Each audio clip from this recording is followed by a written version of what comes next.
Un hombre que evoca tanto admiración como controversia, héroe militar, presidente en tiempos de guerra y defensor de una causa que dividió a México. Fue una figura central en el conflicto que marcó el siglo XIX, la lucha entre conservadores y liberales. ¿Qué llevó a este joven militar a convertirse en el líder de un México convulso? ¿Qué legado dejó su breve pero intensa carrera política y militar? Este es el relato de un hombre que entre la gloria y la tragedia escribió su nombre en la historia. Miguel Miramón nació en la Ciudad de México el 29 de septiembre de 1831. Desde su infancia mostró cualidades para la carrera de las armas, por lo que ingresó al Colegio Militar en 1846. Apenas unos meses después se encontró combatiendo a las tropas norteamericanas en el Molino del Rey, el 8 de septiembre de 1847. En la defensa del castillo de Chapultepec, donde fue tomado prisionero con una herida en el rostro, él fue uno de los niños héroes. Ya liberado, prosiguió su trayectoria militar en la que se distinguió por su valor, energía e inteligencia. En 1852 obtuvo el grado de subteniente de artillería. Apenas un año después alcanzó el de capitán. Avanzó mucho en sus estudios de estrategia e incluso llegó a impartir en el Colegio Militar la cátedra de táctica de infantería. Combatió contra los liberales, defendiendo a Santa Anna durante la Revolución de Ayutla.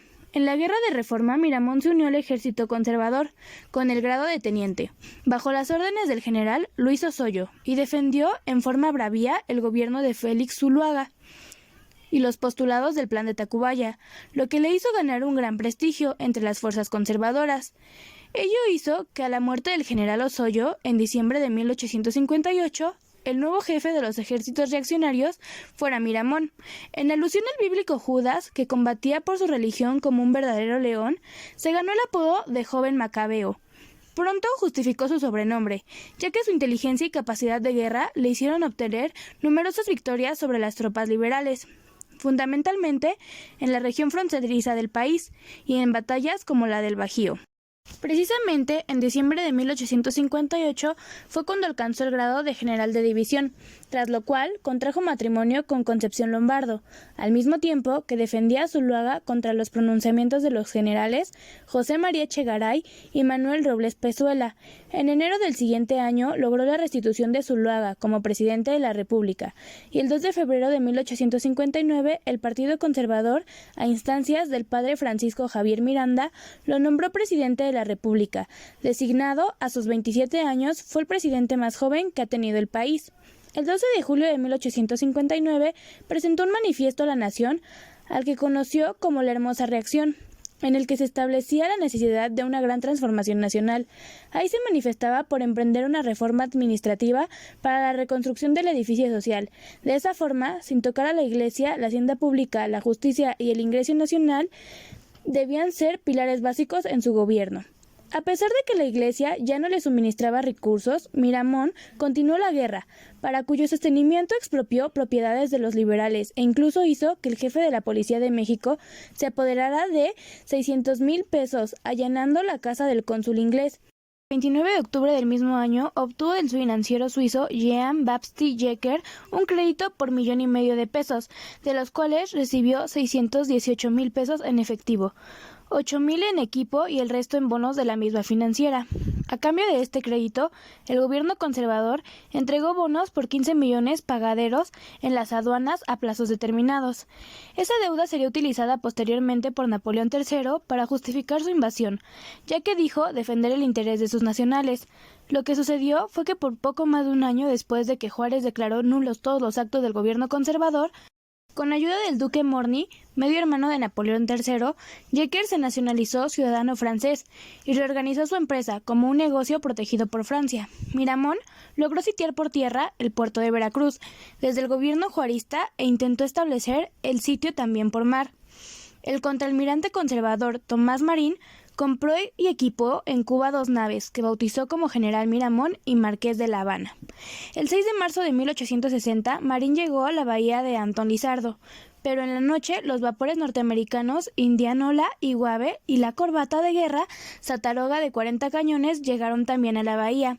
Ambas flotillas intercambiaron cañonazos, pero al darse cuenta, Marín, que se trataba de naves extranjeras, interrumpió el fuego, lo cual fue aprovechado por los estadounidenses para capturar los dos barcos de los conservadores y llevarlos presos a Nueva Orleans. Se frustró así el intento de bloqueo marítimo a los republicanos y el suministro de bombas y municiones para los conservadores.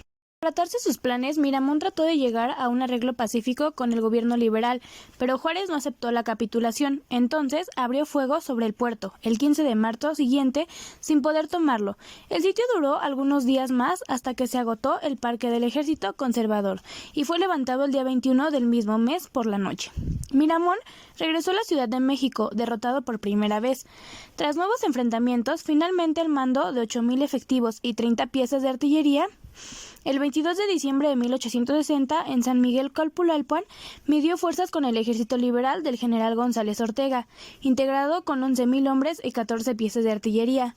Las fuerzas conservadoras fueron vencidas y con su derrota concluyó la Guerra de Reforma. Miramón dejó la presidencia de la República y, acompañado por su esposa, partió exiliado hacia Europa en un buque de guerra francés, protegido por el embajador Saligny y disfrazado de marino. Ahí fue recibido en las cortes de Francia y España, e incluso llegó a entrevistarse con Napoleón III y con Isabel II. Miramón regresó a México en julio de 1863, donde ofreció sus servicios al emperador Maximiliano, quien sin embargo lo envió a estudiar a Alemania. Retornó al país en 1866, cuando el respaldo del ejército francés era cada vez menor. Sin embargo, Miramón todavía obtuvo algunas victorias en el campo de batalla, al punto de estar cerca de apresar a Juárez en Zacatecas. Pero el declive del imperio ya era inminente.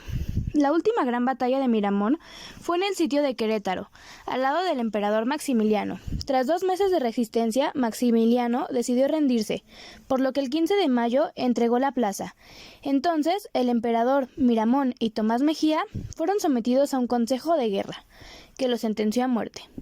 Al enterarse que había sido negado el perdón, Miramón anotó en su pequeño diario: "Todas las puertas se han cerrado, menos la del cielo". Y después se quejó de que hasta la hora de su ejecución la habían adelantado, de las 11 a las 6 de la mañana.